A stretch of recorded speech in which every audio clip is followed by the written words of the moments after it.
There has been a terrorist attack in Vienna, and it would appear there has been more than one. It's been described as a terrorist attack, but 6 locations have been attacked at once, and apparently at least 2 people are dead. That's the latest update, although I imagine that number will only go up, very sadly.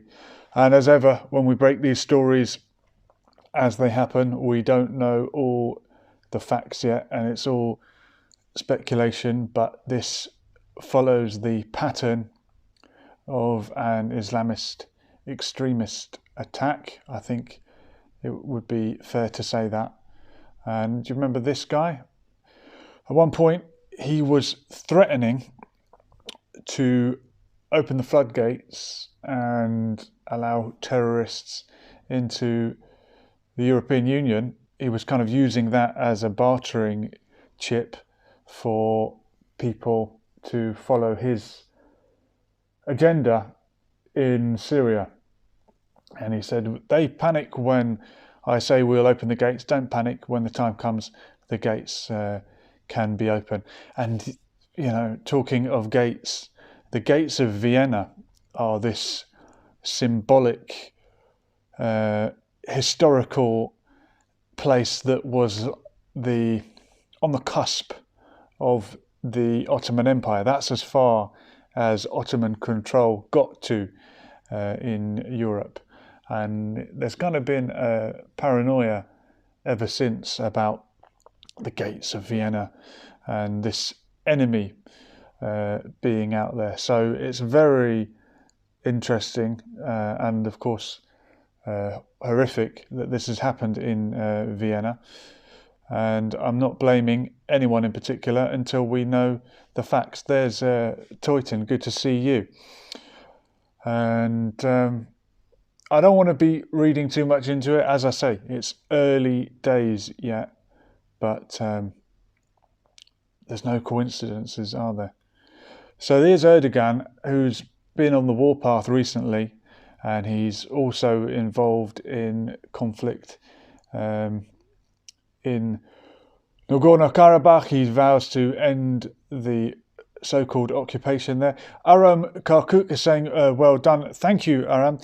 Yeah, and Aram is a journalist, and he's been following the crimes of Erdogan for a very long time, and the crimes against the Kurdish people. Don't imagine for a minute that this chap is a champion of anyone. He's out for his own benefit, his own agenda. And look whose team he's on in Nagorno-Karabakh. So these kamikaze drones that were given to Azerbaijan to give them the advantage over the Armenians, who else is supporting that team? That's right, it's good old Tayyip Erdogan. So when he stands up and uses the Palestinian issue as a political football, don't listen to him. He's a nasty man. He's a nasty man, and that's whose team he is on in the conflict. And it's all about in that region, your enemy's enemy is your friend, and we know that certain people would rather have the likes of Al-Qaeda in charge of Syria rather than a government that's friendly with Iran. And I know elections coming up, we can't go a night without talking about the election. And Donald Trump, for all the good he's done, yes, that's right, he did some good things, like he didn't start any new wars, but he has ripped up treaties with Iran, and he killed an Iranian general. So I wonder why Donald Trump was... And he keeps imagining that Iran are the hotbed of terrorism, when we know where the real terrorists come from, where the ideology that they follow comes from, where the ideology that no doubt the murderers involved in these atrocities today in Vienna will have taken their script from, and it will be the same script that was followed in Kabul today. 22 killed in Kabul University, and it's the same agenda, it's the same ideology. And a lot of people say that it's the religion of peace yet again. If you looked at which type of members of that religion, you'd understand. Now, it does get a bit murky, and as with anything, there is a spectrum of extremism, and Erdogan is on that spectrum. He's the Muslim Brotherhood level of extremism, which is the same as Qatar. And further up from that, you know where the spectrum goes, and at the very end, it's ISIL or ISIS, who were too extreme even for Al-Qaeda. But they're all at that end of the spectrum, if you know what I mean. And people will be saying, oh, one person killed in Vienna, 22 killed in Kabul. How come we're hearing more about the incident in Vienna than in Kabul? But to be fair, we do live in Europe, and when it's on your doorstep, it's kind of understandable. Aram is saying Erdogan goal is actually fitting Europe, and he is planning to control the Middle East. Sadly, European countries still help him. Yeah, and if Erdogan is portraying himself as this new sultan, kind of a neo-Ottoman empire, and he wants to hark back to the Ottoman Empire, don't forget that the Ottoman Empire actually saw themselves as a reincarnation or rebirth of the Roman Empire, but under the guise of Islam, and it was like an Islamic version of the Roman Empire. And he wants to be part of the European Union, but he has this Ottoman style Muslim Brotherhood Islamist agenda. And I'm not trying to breed any fear or Islamophobia. This is one particular small strand, as I say, on that end of the spectrum. And he's a European ally and a NATO member. Tayyip Erdogan's Turkey are a member of NATO. And you could tell me what you think about what NATO have done, but I can't think of a war that they were involved in, and there's been many, that they were where they were on the right side. Dane is giving us a big up. Thank you very much, Dane. Good to have you with us. I'm not sure if you are a Dane from Denmark or if that's just your name. But yes, this story out of Kabul, 22 killed on the same day as this attack in Vienna, and we're calling it an attack. There was actually 6 simultaneous attacks. So I wonder if is it too much to imagine that there could have been some kind of communication going on? Is this, as they say about Antifa, is it just an idea, or is it actually an orchestrated cell? Is there actually any order to this? And what a time to strike, a day before the biggest election in the free world. I wonder if Russia have finished meddling. I was wondering if the Russians would be accused of meddling in the Saudi elections, as they seem to be accused of meddling in most democratic processes at the moment. So just to remind you, our main story, it's just breaking.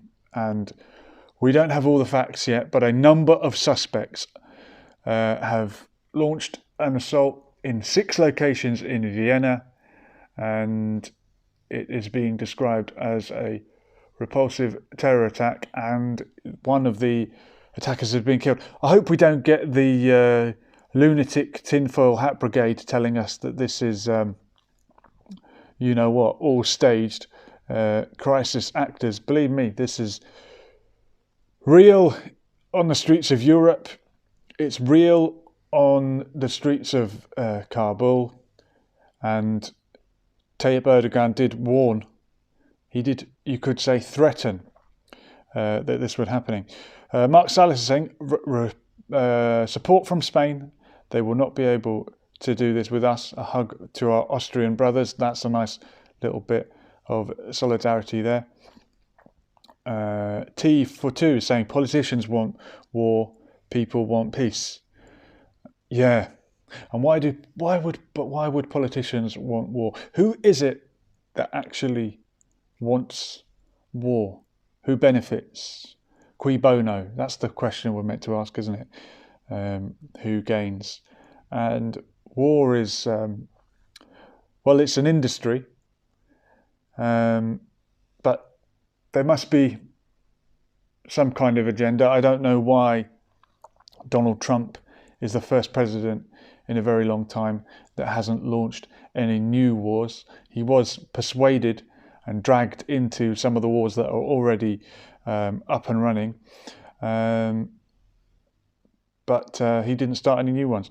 1-1 is commenting, Sunnism is terror, and he's saying that I'm a wise man. Well, I'm not saying that Sunnism is terrorism, but, and I've got to be careful with my language now, the fanatics that did this in Kabul will probably describe themselves as Sunni. The fanatics that will have turned out to have done this, I would imagine, would describe themselves as Sunni. They'll probably describe a lot of other Sunni Muslims as non-believer. So you're homing in on it, aren't you? Homing in on it? I never know which is right. And it's good to be precise with our language. So if you are clarifying that this is, I hope that's not a sectarian jibe at all Sunni people, because, you know, good and bad in everyone, isn't there? That's the whole point. But if you are spotting a pattern, and I said it's on that spectrum, Erdogan is towards that end of the spectrum that is radical Sunni. He wouldn't describe himself as Salafi as such, but I believe at the root of their origins, the Muslim Brotherhood do describe themselves as Sunni, but they are rejected by the other more traditional, what you might call Wahhabi, Saudi style Salafis. But this is the thing about the spectrum, and there will always be someone more extreme, and I think ISIS are the most extreme that we've come across so far. But let's see what we've got in the chat. BitF3 is saying, I can report from Vienna. So we are seeing videos online of people getting slaughtered in the streets. The terrorists are equipped with AK-47s, bomb vests, and according to the media, the terrorists are Chechens. Okay, we can't confirm that yet, but this is someone claiming to be in Vienna, claiming that they have heard that the terrorists are Chechens. If that is the case, that would match the description of the murderer in Paris who killed the teacher, Samuel Paty. It was a Chechen who did that. And Chechens had kind of gone off the radar. We used to hear a lot about Chechnya and the separatist campaign there and the war. And in the end, Russia managed to get some kind of a peace in that region, and he's now quite close with the Chechen leader. So it would be interesting to know if these cells that must have been active in Russia and that had an agenda to commit atrocities in Russia have they found themselves at a loose end? Is that war finished, or are they no longer being encouraged to attack Russia? There's been a lot of attacks on Russia's enemies. Syria was almost overrun with these type of terrorists, and there were many Chechens apparently in the ranks of ISIS. You know the alphabet soup by now, and Nusra, all the many factions that were committing atrocities in that country. They came from every corner of the world, including Chechnya, and let's not single that corner of the world out, but it would be interesting if there's some kind of pattern going on here. And this contributor has added that they admire the ideology of Salahuddin Ayyubi. Interesting. And Royd Manor saying, imagine all this blood for a couple of cartoons. Well, we don't know if it was for the cartoons yet, but it's a horrendous comparison, isn't it? If that is the case, and we're being told that some of them did escape, and that's from Bit F3 is saying 4 to 5 of the terrorists escaped. Yeah, well, if there's been attacks in 6 locations and only one of the attackers has been killed, then we can only assume that many of them can escape. Yellow Flash is asking, can we live with them after tonight? Well, hopefully we can all live together. Hopefully we can all turn away from the hate and the violence. And Praka Park is saying, in Vienna it was Macron's fault. He spoke out to Islam, but they attack anywhere. And we've got F3 saying, some terrorists escaped with explosives. There are a lot of false claims. The police said things in 6 different locations. And 1-1 is saying, ask Sunnis about the Ottomans. They love them, even though they spread Islam brutally by fear and killing. Well, look, this is the thing about history. And have we learned anything from the Black Lives Movement protests, which then evolved into the statue protest, and you start ripping up history and saying it was all good and it was all bad. I don't admire the Ottoman Empire. I think on the whole it was bad because of the very nature of empire.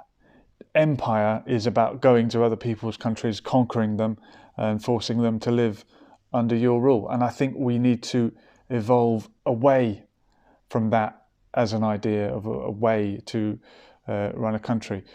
But the Ottoman Empire did some good things. The Ottoman Empire reached out and gave aid to Ireland when they were suffering the Great Hunger, the famine, the man-made inflicted famine at the hands of Queen Victoria's government.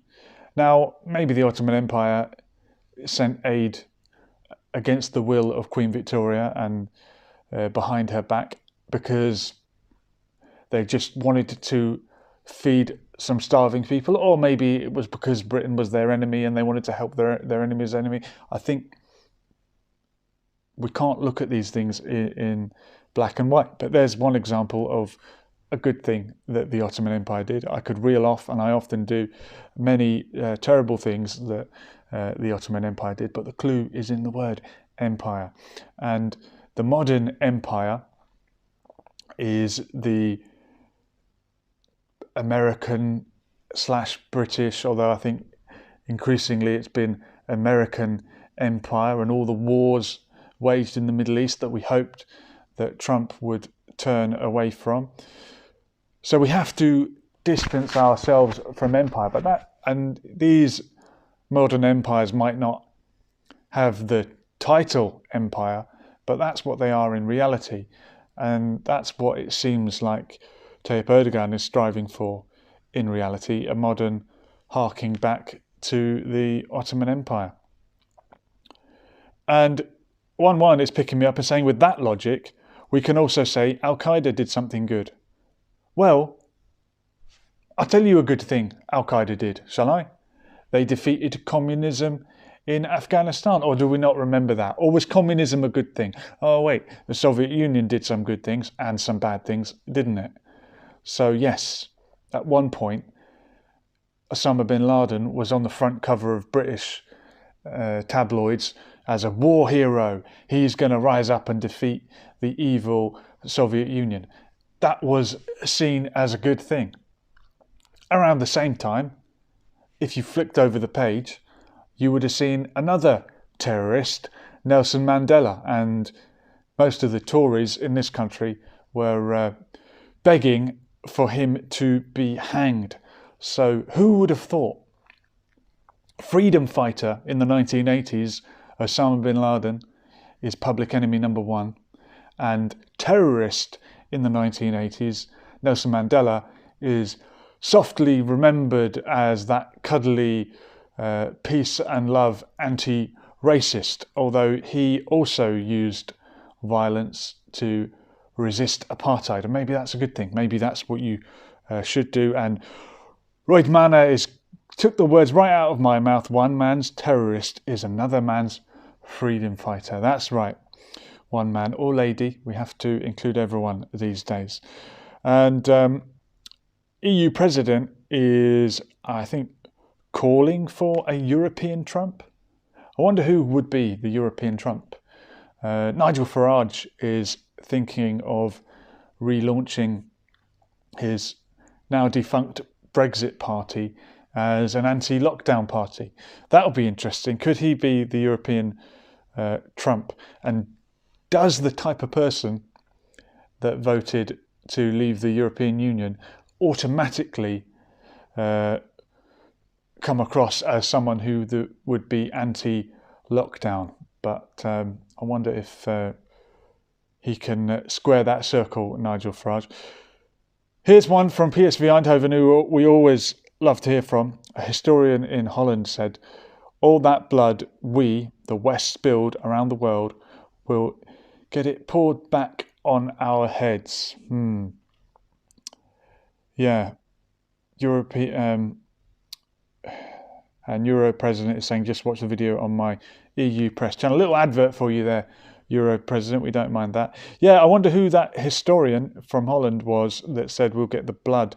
God, blood is such a graphic way of describing things, isn't it? And people in the UK will remember the Rivers of Blood speech, which some say was quite prophetic.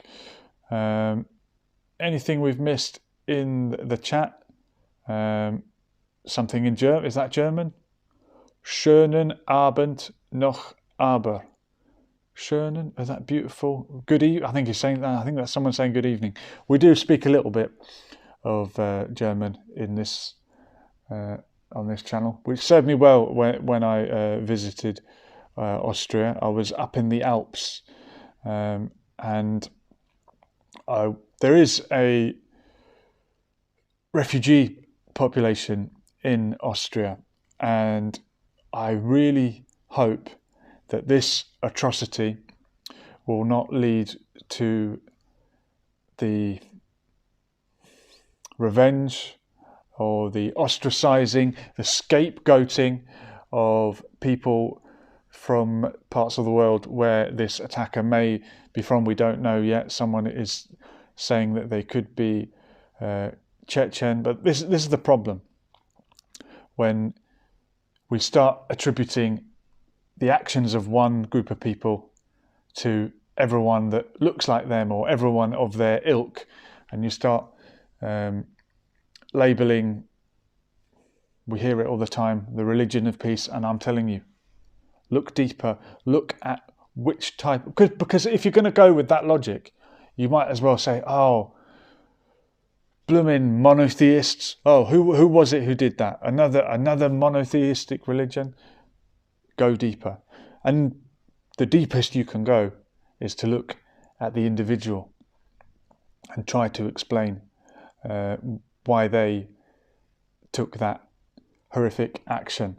And I think it was PK, who we haven't seen in the chat. I hope he's watching, or maybe watching the replay.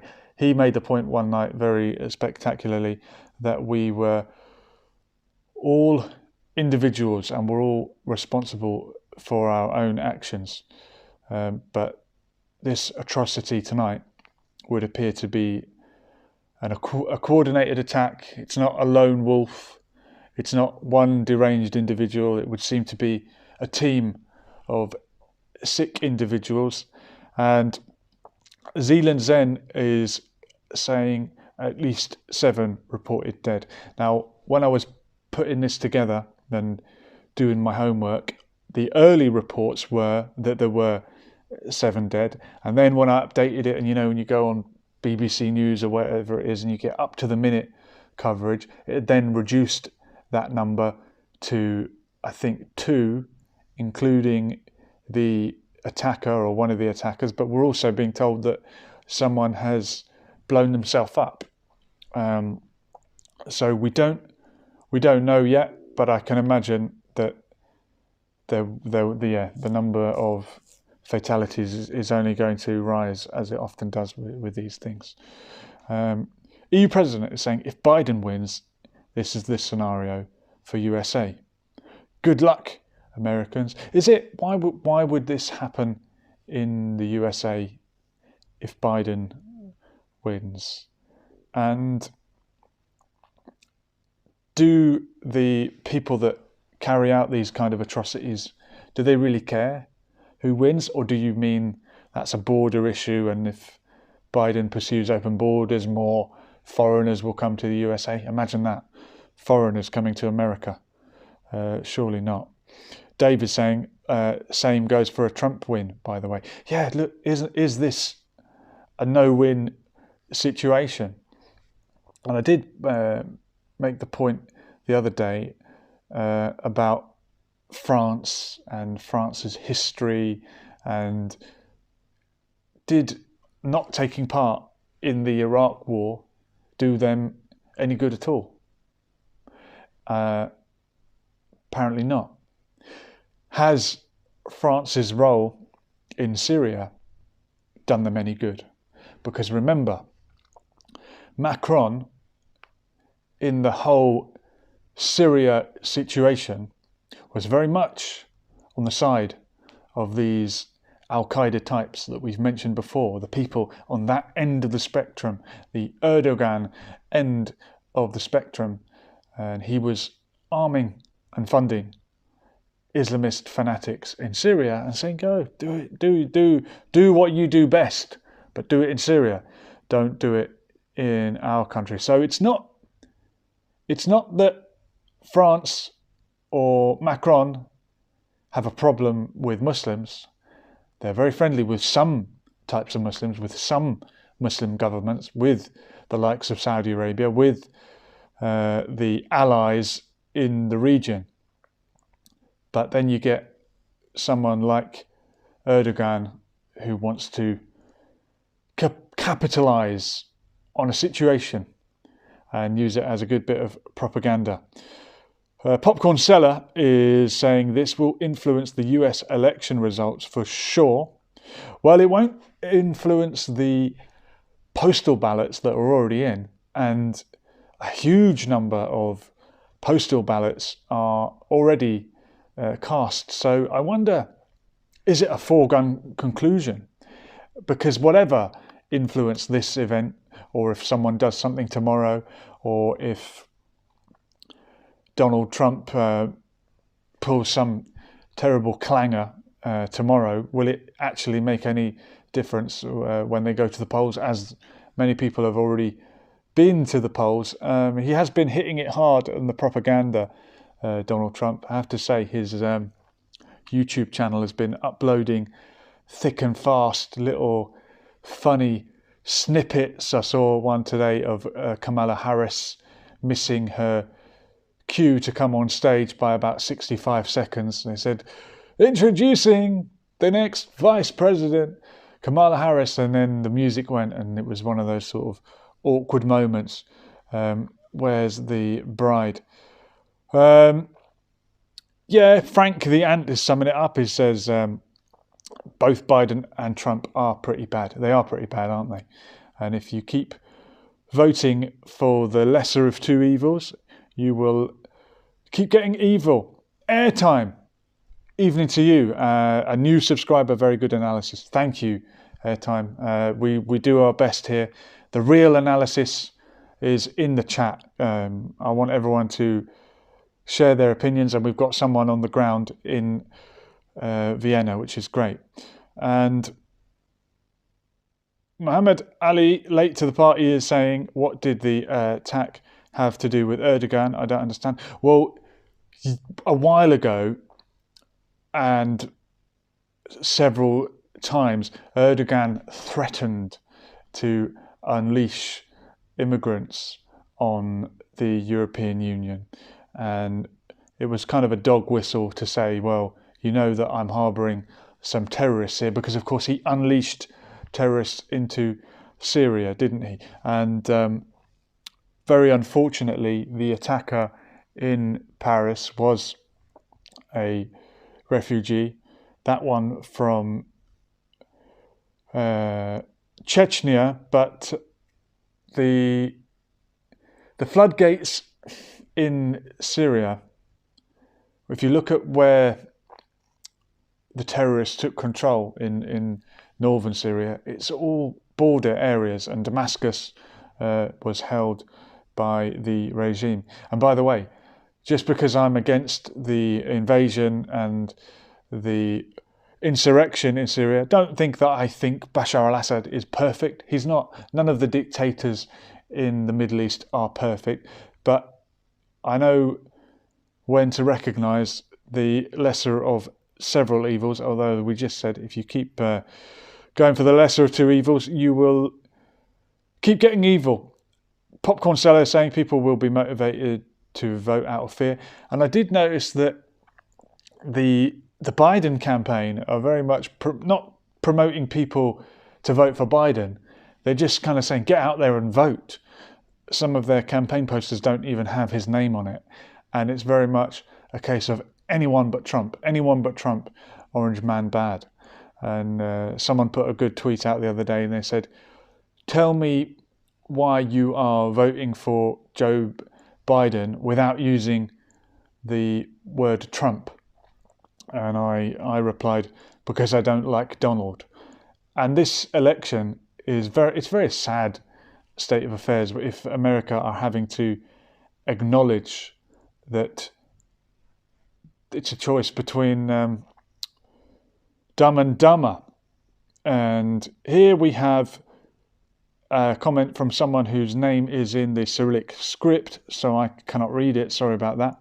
They might be Russian or Greek.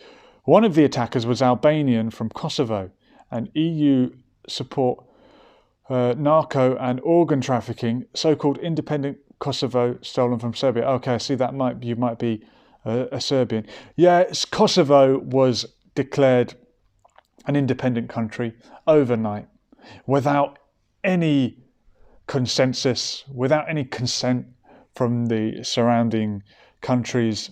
A new country was born, and many people celebrated it. And of course, Kosovo Albanians, who have suffered a hell of a lot in the Balkans, who hasn't? Of course they celebrate it, but it's hard when you are the small piece of the puzzle. It's hard to see how you are a part of the bigger picture, where you fit in, and are you a pawn in someone's game? And my good friend Aram, the Kurdish journalist, top Kurdish journalist who I know is watching the chat, he will have heard me say things about Kurdistan and the Kurdish militants and how they were used as pawns and I think as non-state actors.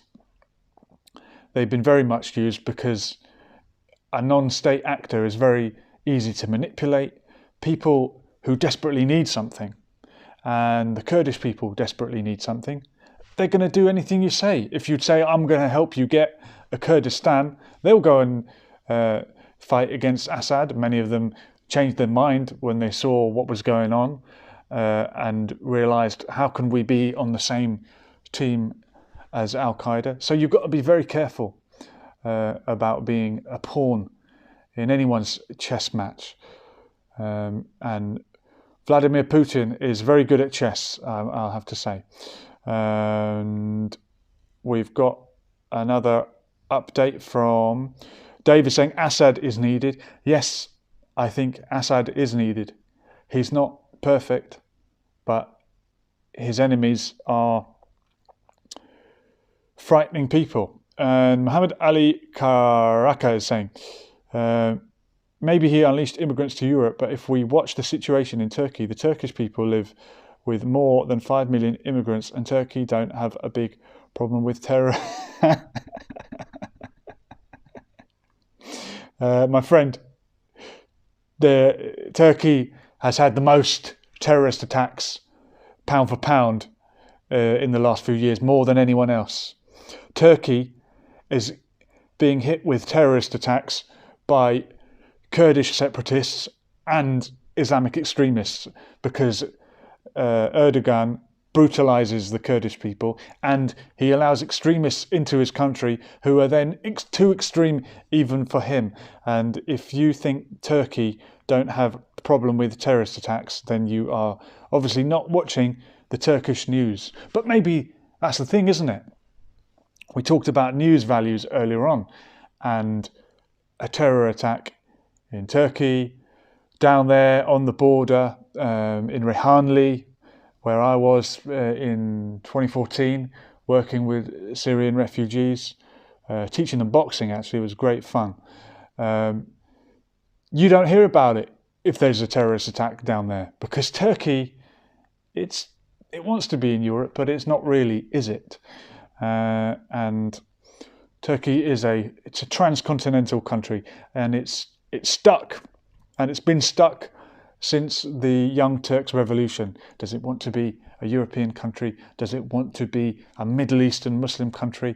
Or does it want to be both and somehow have the best of both worlds? And I think they never really recovered. And you know what? I as a anti-colonialist, anti-imperialist, naturally, I used to feel for the Ottoman Empire, especially for what they did in Ireland that one day. But, you know, when you're anti-imperialist, you think, well, who was there opposing the British Empire? And you look to the Ottoman Empire. But really, it was just as bad.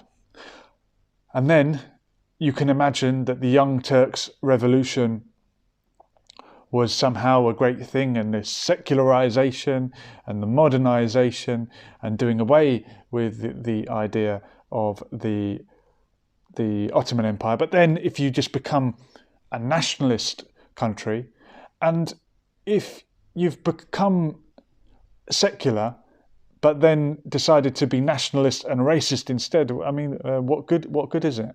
And I wonder, did the Kurdish people have a better time under the Ottoman Empire because it was Muslim and they were Muslim, whereas the Young Turks were very much Turkish nationalists, but they still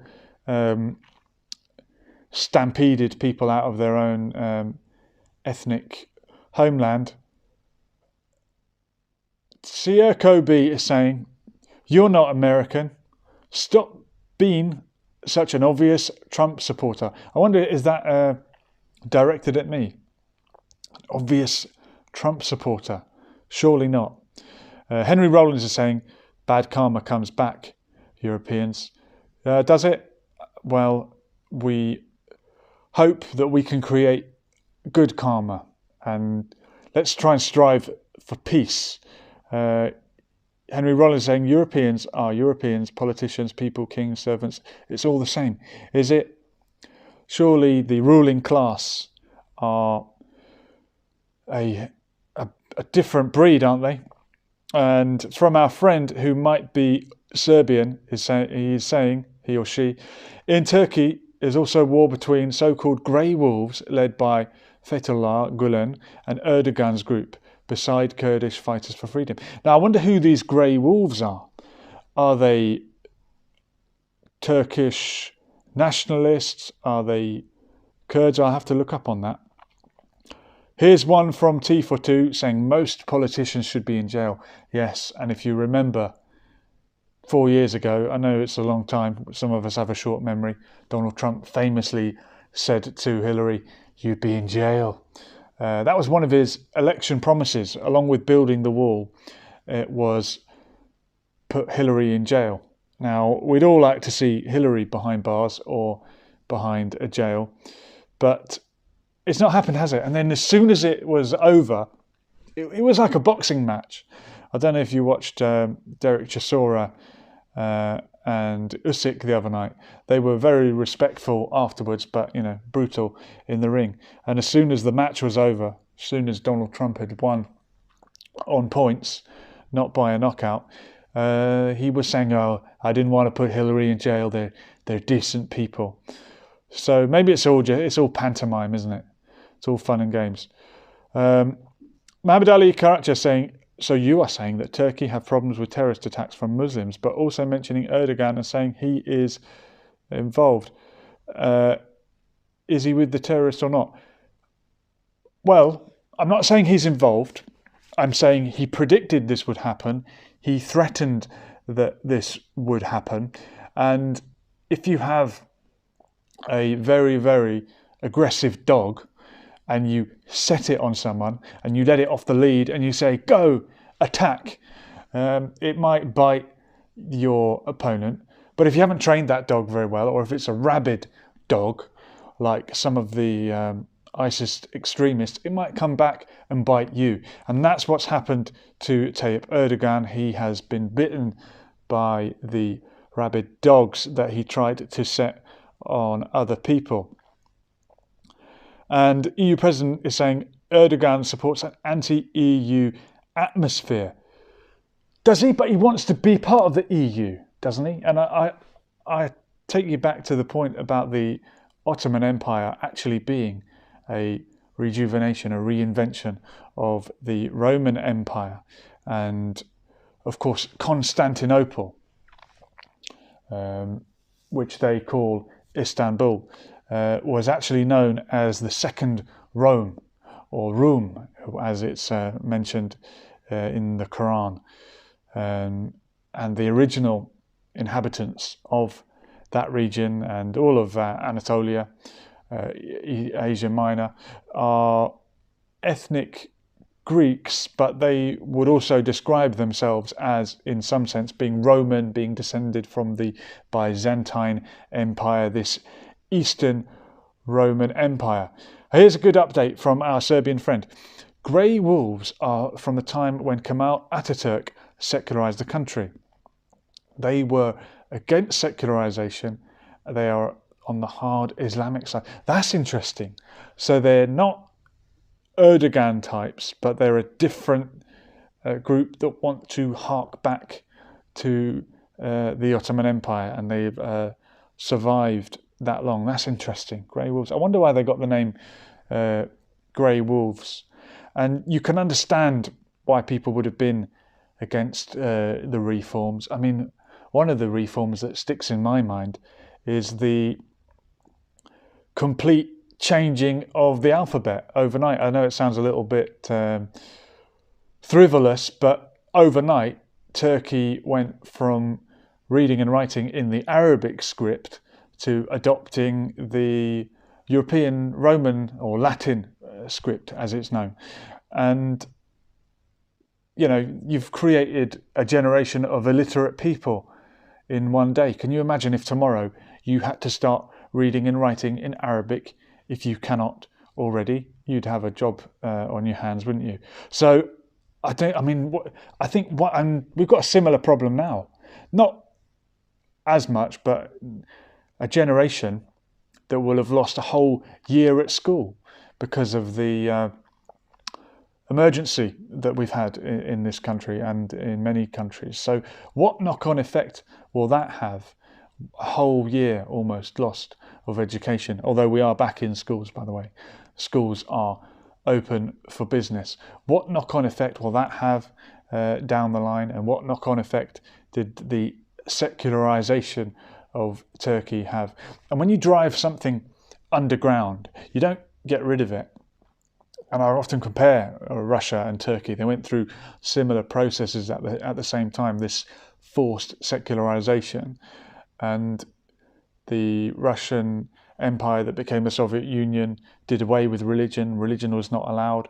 When the Iron Curtain came down, religion popped back up straight away, and now you've got a very strong Christian at the helm, Vladimir Putin. Is he a Christian fundamentalist? I don't know. Is Vladimir Putin as much of a Christian as Tayyip Erdogan is an Islamist? I know which of the two I'd rather invite round for dinner. And Grey Wolf is asking, are Grey Wolves people with the Ataturk mindset? No, I think we're saying that they were the opposite. Owen Keeling, back on the election trail, is saying the same jinn that possessed Hillary Clinton 4 years ago is currently with sleepy Joe Biden. Poor Joe Biden. He's had a few senior moments, hasn't he? And guys, I don't want to say anything awful.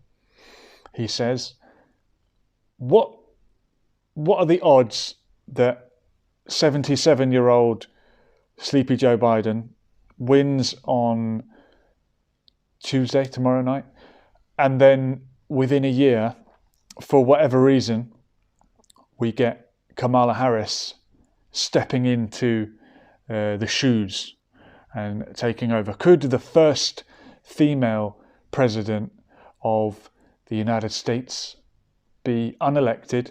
We had an unelected female prime minister not long ago. The name escapes me. That's how forgettable it was. And yeah, we're clarifying the Grey Wolves were against Kemal Ataturk. And Kemal Ataturk, Mustafa Kemal, his name was, he was born outside of the current borders of Turkey, because when the Ottoman Empire collapsed and the Turkish Republic was born, all this land was carved up, and a lot of the millets, this is what they called the system of self-governance in the Ottoman Empire, the millet system, the nations, they all suddenly were vying for their independence. And if you lived in a majority Greek area, that would have gone back to be part of Greece. And of course, there was the forced population exchange around that time, and it's very lamentable when people are forced off their own native land just because of the borders are redrawn.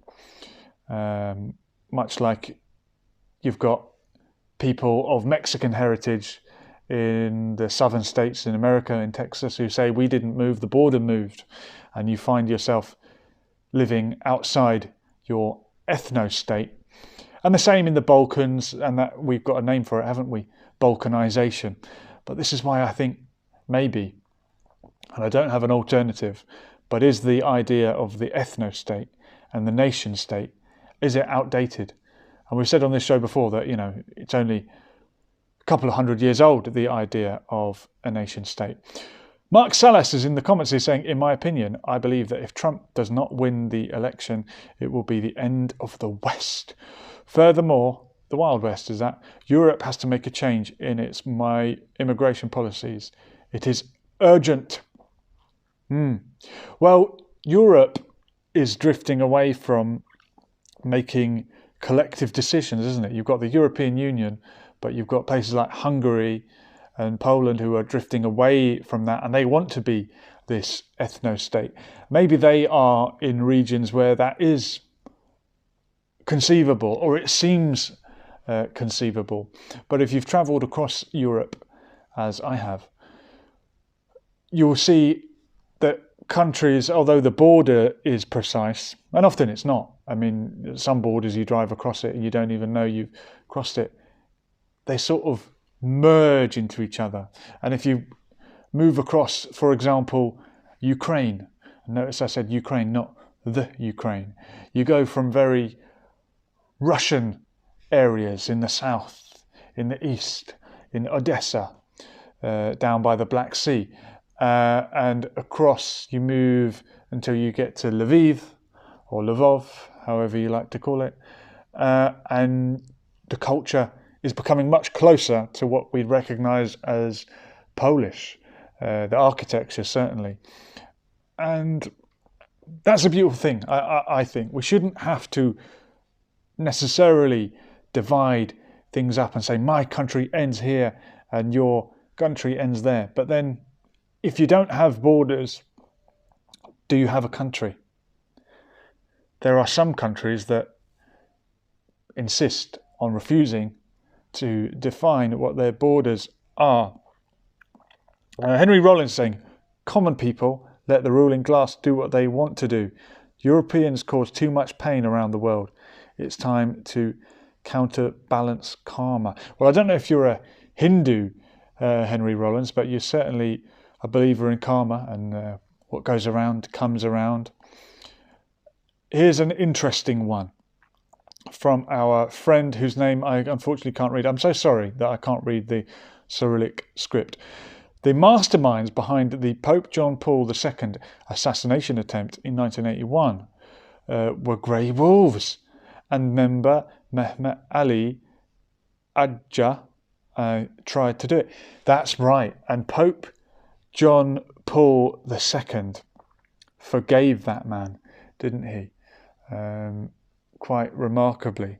I wonder why people that were against the secularization of Turkey would have been virulently opposed to the Catholic Church. That's interesting, because if you want to hark back to the Ottoman Empire, the Catholic Church and the Ottoman Empire were very often hand in hand, fighting the common enemy of the Orthodox Church, and the Russians and the Armenians and the Greeks and everyone that follows that sect of Christianity. So it's interesting that they would want to have a pop at the Pope. But yeah, that was a failed assassination attempt. We could do a whole show on that. Owen Keeling is saying Kamala Harris is Jezebel, Joe Biden is Ahab. Getting all historical on us now. And we've got a salute from Barcelona. Thank you very much. I had a wonderful time in Barcelona. It's in one of the vlogs on the channel. Henry Rollins saying the key for smooth races / nationalities mix is love, work, and the search for prosperity. Yeah, prosperity, wealth. Is the wealth just shared out? Or is wealth actually something that needs to be created, and we all need to create value for society, don't we? We need to provide something. And if you're working very, very hard, and so many people will have been working very, very hard, and you're being paid very little, you can end up feeling, well, why am I not being credited for all this hard work that I'm doing? You could end up feeling that you're running on the spot. But then when we get into this scenario and it's happening again and furlough is being extended, people feel that they're being paid to do nothing, which I know is a horrible way of looking at it. I mean, this is not the point, but what does that do for your psychology if we detach the idea of working, creating wealth and getting paid?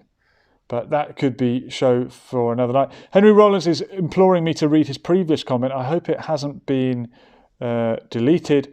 As ever, sometimes the comments get deleted by not me, but by the Al Gore rhythm. Remember him? That was a failed attempt, wasn't it? Tomorrow night, we will watch closely as Sleepy Joe Biden takes on Donald Trump. And I am tempted to go live. I'll certainly check in with everyone. It would be silly not to. I wonder if tonight's attack in Vienna will have any impact on the news. Do Americans care what happens in Europe? If this was really some kind of plot to switch the outcome of the election, which seems to be anything but a foregone conclusion, wouldn't it have been done somewhere closer to home? You know, notoriously, Americans can't even point to London on a map, never mind some of the locations in their own country. I remember the very funny namesake of mine. There's a Australian comedian who goes round with a camera exposing how ignorant Americans were, and he said, "Do you know where KFC comes from?" And they said, "No idea." He said, "Do you know what KFC stands for?" Kentucky Fried Chicken. "Do you know where it comes from?" And some of them still didn't get it. But hey, not all Americans are like that. Not all Muslims or Sunni Muslims or whoever I singled out tonight, I apologise, are like the attacker that committed this atrocity tonight. Not all Turkish people are like Erdogan. Not all Russians are like Putin. We are all individuals and we all have to coexist. So let's try and look out for each other, respect each other, have a little discussion in the comments. Please keep it respectful. And if any comments disappear, remember, it's not me doing that. It's the Al Gore rhythm. I'll see you tomorrow night for election night. We'll be up all night watching the election. This has been Lesson for Life. We'll do it all again soon. We were here and we're gone. Latest.